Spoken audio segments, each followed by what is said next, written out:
Hello everyone, welcome back to the channel. In this video we will be covering 10th chapter. We will be starting with the 10th chapter. जैसे कि मैंने एक किसी video में common market की बात की थी, यूरोपियन यूनियन कॉमन मार्केट है, तो मैंने वहाँ पे कहा था कि इकोनॉमिक इंटीग्रेशन के कुछ लेवल्स होते हैं, कुछ स्टेजेस होते हैं और फिर उसमें से एक जो है वो कॉमन मार्केट होता है।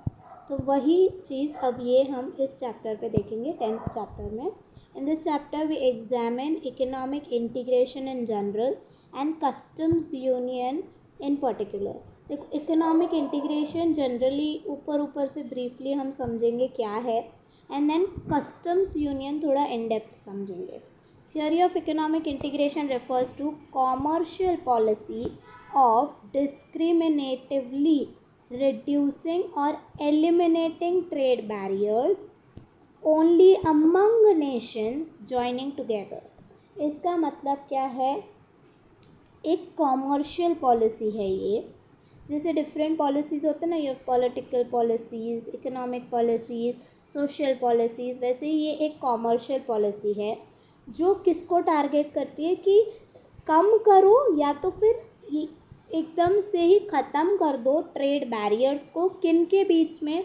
जो इस कॉमर्शियल पॉलिसी को ज्वाइन करता है या जो इस इकोनॉमिक इंटीग्रेशन का पार्ट है, वो आपस में क्या बोलेंगे. चलो हम लोग ABCD की बात करते हैं, EF, चलो इतने लोगों को ले लेते हैं, 6 टोटल नेशंस है.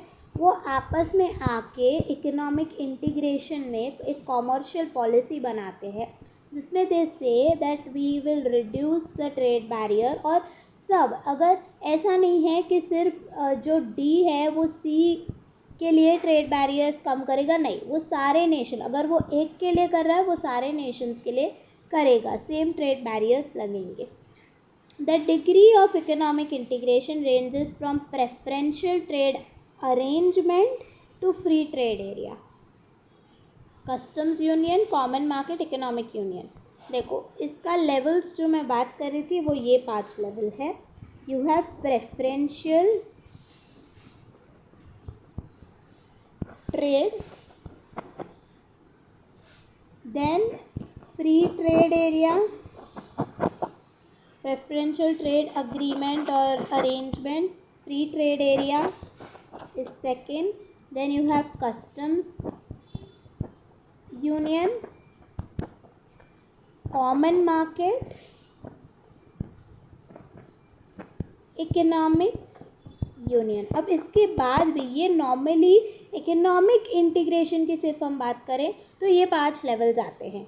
इसके ज़्यादा अगर पॉलिटिकल सिनेरियो में भी जाए तो monetary and fiscal policy common हो जाना, एक गवर्नमेंट हो जाना, एक वन मनी हो जाना, वो आगे और लेवल्स आते हैं. बट इस पर्टिकुलर सिनेरियो में हम लोग सिर्फ ये 5 समझेंगे. ये वीडियो में मैं क्या डिफरेंस है इनमें और कैसे लेवल बढ़ता जाता है, क्यों प्रेफरेंशियल ट्रेड के बाद फ्री ट्रेड एरिया है, क्या डिफरेंस है दोनों में, हम वो ये वीडियो में समझेंगे. Preferential trade agreement provides lower barrier on trade among the participating nations than on trade with non-member nations. इसका मतलब है ABCDEF आपस में जो बैरियर्स हैं ट्रेड के, समझो मैं एक जनरल नंबर दे देती हूँ कि वो 10% बैरियर्स लगा रहे, कोई भी है, इम्पोर्ट कोटा है, टैरिफ है, जो भी है, 10% का बैरियर लगा रहे हैं मेंबर्स के लिए, और नॉन मेंबर्स के लिए वो 30% का बैरियर लगा रहे हैं या 50% का लगा रहे हैं. तो आपस में मेंबर्स जो है वो बैरियर्स को कम कर रहे हैं.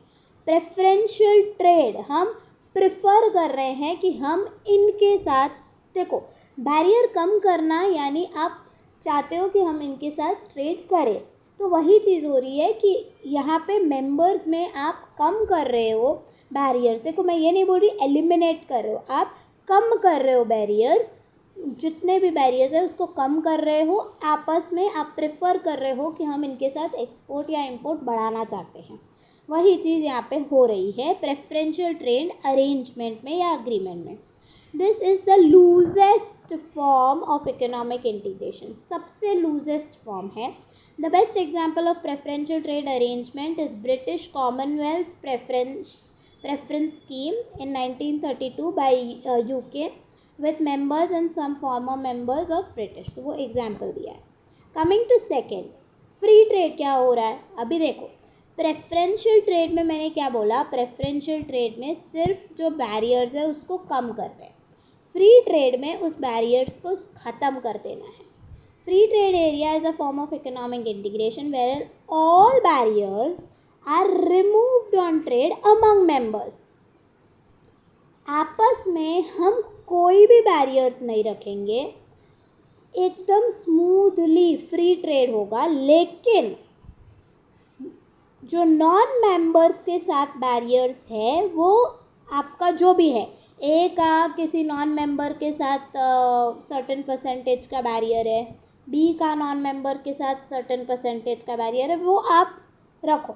आपका जो नॉन बैरियर्स के साथ आपको, नॉन मेंबर्स के साथ आपको जैसे बैरियर्स रखना है, जितना परसेंटेज रखना है, आपका जो भी था वो वैसे ही रहने दो. लेकिन मेंबर्स के साथ आपका पूरा बैरियर्स एलिमिनेट होना चाहिए.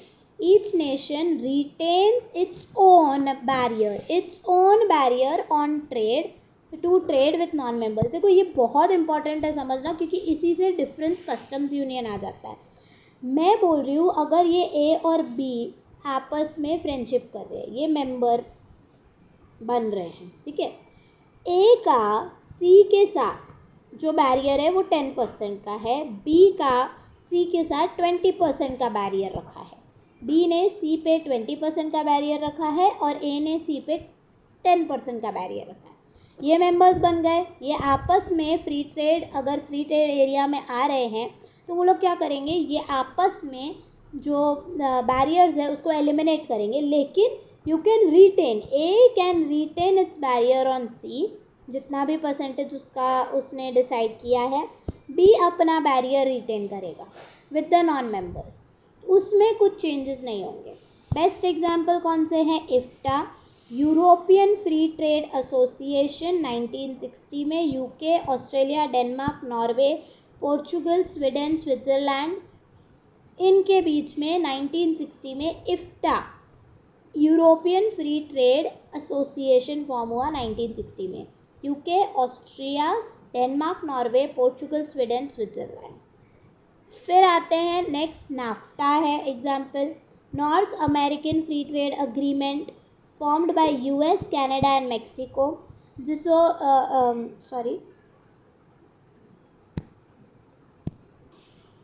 जिसे 1993 में उन्होंने अग्रीमेंट साइन किया, US, Canada and Mexico, NAFTA.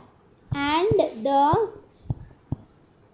South common market, Mercosur, formed by Argentina, Brazil, Paraguay and Uruguay in 1991. So 1960 में 3 एग्जाम्पल्स यहाँ पे दिए हुए हैं. एक है 1960 which was of EFTA, दूसरा 1993 में नाफ्टा और तीसरा 1991 में you have SCM, I write in short SCM या मार्कोसर. अब इफ्टा में कौन से नेशंस मेंबर है, UK, Austria, Denmark, Norway, Portugal, Sweden and Switzerland. NAFTA में you have 3, US, Canada, Mexico. Mercosur में Southern Common Market, Mercosur is Argentina, Brazil, Paraguay, Uruguay. अब आते हैं, ये था free trade area. Customs union क्या हो गया, कस्टम यूनियन क्या कर रहा है, देखो लेवल बढ़ते जा रहा है. कस्टम यूनियन पे जब हम आए ना, तो preferential trade agreement and free trade agreement का जो भी चीज़ें हैं वो तो आएंगी ही आएंगी, उसके साथ कुछ नया आएगा. तो अब भी अगर हम कस्टम्स लेवल की कस्टम्स यूनियन के लेवल पे हैं, तो हम लोग कॉमन मेंबर्स जो हैं उनके लिए जो भी बैरियर्स है वो एलिमिनेट कर चुके हैं और नॉन मेंबर्स के लिए खुद का बैरियर्स है। कस्टम्स यूनियन में नया क्या होगा? अलाउज नो टैरिफ और other barrier on trade among members. ये तो फ्री ट्रेड में था ही था, लेकिन फ्री ट्रेड में क्या था? दूसरे नेशंस के साथ खुद का जो भी आपका बैरियर है वो रखो। इसमें थोड़ा चेंज है। In addition it harmonises trade policies such as setting a common tariff rate towards rest of the world. अब जो A और B है वो C के लिए कॉमन बैरियर रखेंगे, कॉमन रेट होगा टैरिफ का विच इज़ 15%। ये मैं जस्ट एग्जांपल के तौर पे समझा रही हूँ, ये इतना नहीं होता है। तो यही चीज़ है कि अब रेस्ट ऑफ द वर्ल्ड के साथ, दूसरे नेशंस के साथ जो मेंबर नहीं हैं उनके साथ आप कॉमन टैरिफ रेट रख रहे हो, जिसे हम कहते हैं हार्मोनाइज ट्रेड पॉलिसीज। तो ये कस्टम्स यूनियन पे आता है। Most famous example is European union और European common market which was formed in 1957 by West Germany, France, Italy, Belgium, Netherland, Luxembourg. Another example is Zollverein or customs union established in 1834 by large number of sovereign German states, which proved significant in Bismarck's unification of Germany in 1870.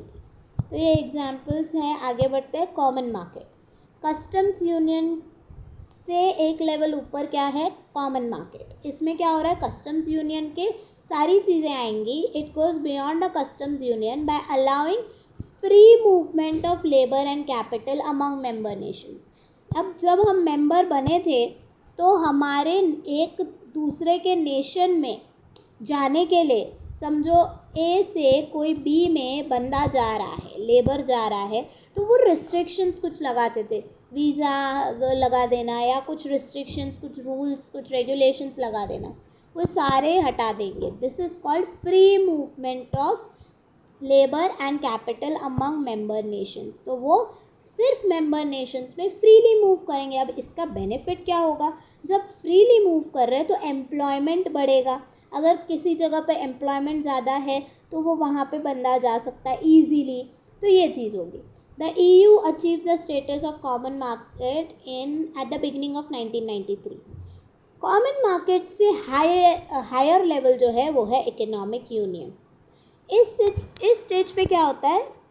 और ज़्यादा harmonise करते हैं। Harmonise मतलब एकजुट होके एक decision लेते हैं और even unifying monetary and fiscal policies of member state. Economic union में क्या होगा कि अब ए बी जो था वो सेपरेटली अपना मॉनेटरी एंड फिस्कल पॉलिसी करता था।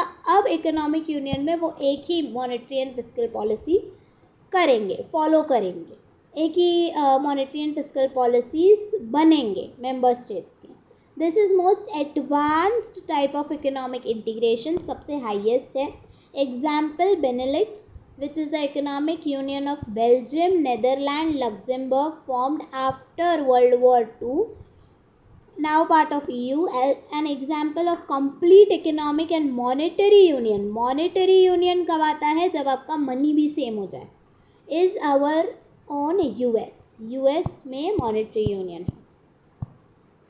An interesting recent development that can be analyzed with the same concept used to analyze customs union is duty free zone और free economic zone.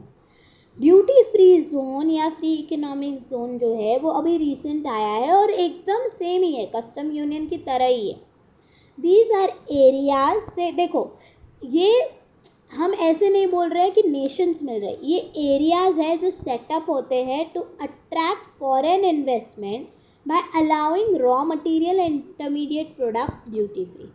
Duty free zones या free economic zones ऐसी जगहें हैं जहाँ पे आप अट्रैक्ट कर रहे हो फॉरेन इन्वेस्टमेंट को, बोल रहे हो मतलब फॉरेन इन्वेस्टमेंट को प्रमोट करने की कोशिश कर रहे हो, लोन रेट कम रख के या फॉरेन डायरेक्ट इन्वेस्टमेंट का कुछ रिस्ट्रिक्शन, कुछ रूल्स ना रख के। या कुछ लिमिटेशंस ना रख के आप इनवाइट कर रहे हो उनको कि यहाँ पे कम, जैसे होता है ना कि अगर ए स्टेट है और बी स्टेट है, अगर मैं वहाँ पे इंडस्ट्री लगा रही हूँ या वहाँ पे इन्वेस्टमेंट कर रही हूँ तो मुझे 15% का टैक्स भरना पड़ेगा, लेकिन अगर मैं यहाँ पे इन्वेस्टमेंट कर रही हूँ तो सिर्फ मुझे 5% का टैक्स भरना पड़ेगा, तो मैं यहाँ पे जाऊँगी। तो वही चीज़ है कि ये एक फ्री ड्यूटी फ्री जोन्स या फ्री इकोनॉमिक जोन्स हो गए जहाँ पे कुछ ड्यूटी इतनी नहीं लगती, कम या तो फिर ड्यूटी लगती नहीं है। रॉ मटेरियल और इंटरमीडिएट प्रोडक्ट ड्यूटी फ्री हो जाता है उन एरिया में। कौन से product? Raw material and intermediate products.